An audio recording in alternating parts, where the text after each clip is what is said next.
Bonjour à toutes et à tous et bienvenue dans cette nouvelle vidéo où on va parler de Vue.js. C'est quoi Vue.js? Vue.js est un framework JavaScript créé en 2014 par Evan New. Il est très proche de Angular et de React. D'ailleurs, nous remarquerons par la suite qu'il y a beaucoup d'éléments qui vont nous sembler familiers si jamais on vient de Angular ou de React par exemple. Et pour pouvoir l'installer, d'abord il faut savoir qu'on n'a pas besoin d'installer quoi que ce soit pour faire du Vue.js. Si vous allez sur la doc en faisant get started, il y a un lien CDN, vous pouvez directement l'utiliser. Pour ceux qui utilisent Bootstrap, c'est le même principe, vous créez votre fichier index.html et dedans vous mettez votre CDN et vous pouvez directement faire du Vue.js dessus. Mais nous ici on va utiliser Vue.cli. Pour ça vous rentrez dans la description, il y a le lien, vous allez sur le lien cli-vue.js.org et vous avez les commandes qu'il faut taper pour installer Vue.js. Vous allez ouvrir un terminal et vous allez taper les commandes suivantes: npm install, install-g pour installer globalement vue/cli et vous tapez entrée. Moi je vais pas le faire ici parce que je l'ai déjà fait, donc, et vous attendez que ça s'installe, que tout s'installe. Pour vérifier que tout est bon, vous faites vue-version.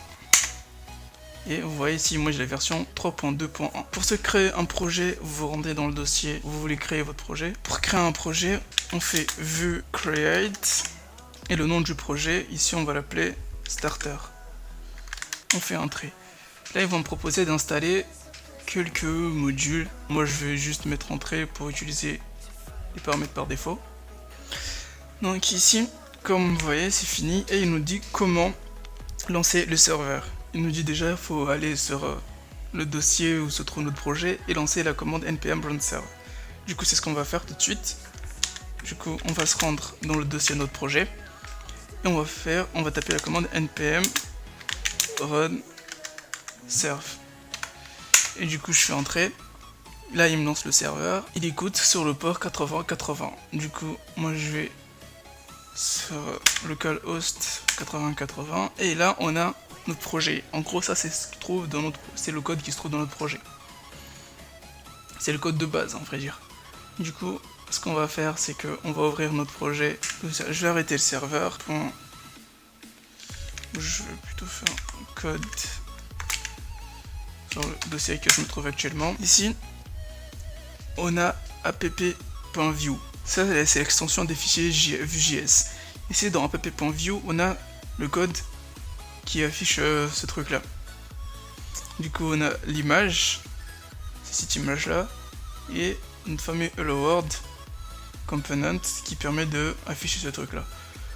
Je vais pas tout de suite parler des composants, ça sera pour la prochaine vidéo, mais faut savoir qu'il y a un dossier component qui contient le composant hello world qui affiche tout ça. Ici dans asset, nous avons le logo, c'est là où on mettra nos images. Ici on a un fichier index.html. Pour ceux qui se demanderaient pourquoi il n'y a pas de index.html, des balises HTML et tout, bah ils sont ici. En gros c'est le même principe que Angular et React. Du coup ici on a la langue, bon, on va la changer tout de suite, on met fr. On va s'arrêter là, on verra dans la prochaine vidéo comment créer des composants et appeler des composants.